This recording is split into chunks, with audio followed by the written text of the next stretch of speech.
Hey everyone, welcome to the guide on how to view the net profit margin of a stock on Google Finance. Let's dive right in. Open your web browser and go to google.com/finance/.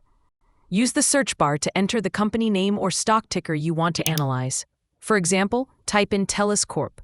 Click on the company name from the search results to view its profile page. Once on the company's profile page, scroll down to the Financials section. You'll see tabs labeled Income Statement, Balance Sheet, Cash Flow. Click on the Income Statement tab, scroll toward the bottom of the page and locate Net Profit Margin under the Profit and Loss section.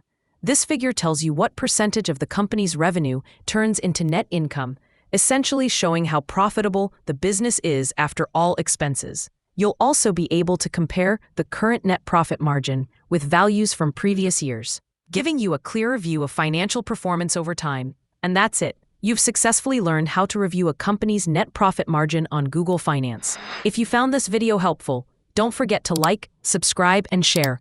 Thanks for watching.